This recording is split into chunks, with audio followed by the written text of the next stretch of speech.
19th century texts. What are the characteristics of 19th century texts? 19th century texts tend to use a much more formal register than modern text. This is irrespective of whether the audience is familiar or not.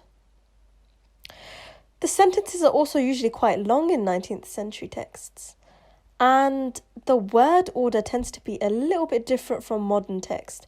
Therefore, when you approach these 19th century texts, you might not understand it at first glance. You may need to reread it and break them down to understand what they are actually saying.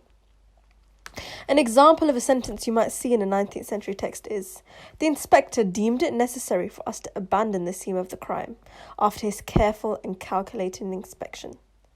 This sentence uses quite a formal register by words such as deemed, as well as long sentences, which is very characteristic of 19th century texts.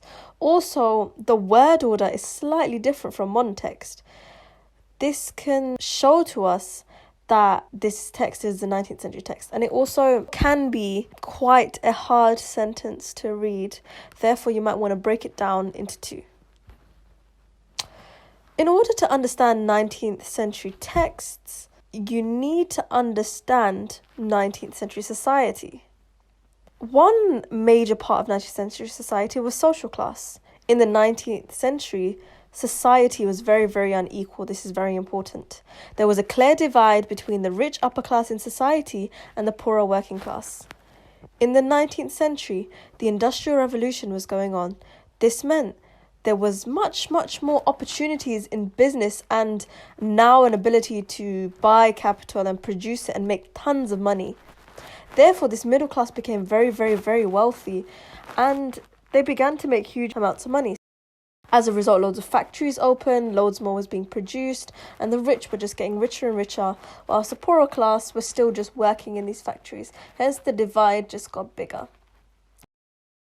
With regards to education in the 19th century, during this time, poorer kids often didn't have a chance to go to school. They worked and earned money for their families, so society was quite unequal.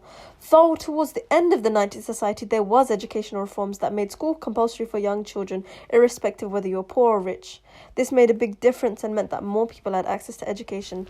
However, rich families' education experience was very different. For the wealthy, often sent their kids off to boarding schools, or governesses came home to teach them, whereas poorer in society had a different sort of education. Women in society. Women were expected to be very maternal, and even after marriage were expected to be in very traditional roles of just taking care of the home and family. Hence, it was quite unequal for women, as they didn't have many rights as men and could not vote at the time and were expected to adhere to a very narrow role. To further reiterate this, women didn't have control of their own property or money after marriage. Finally, Christianity in the 19th century was a big thing at the start. Middle classes and upper classes visited church regularly, and Christianity in itself was a big deal. However, society was beginning to change with sciences and the Enlightenment challenging some religious ideas.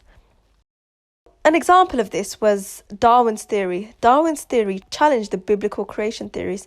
Hence, people were starting to challenge religious notions and were starting to use science rather than religion.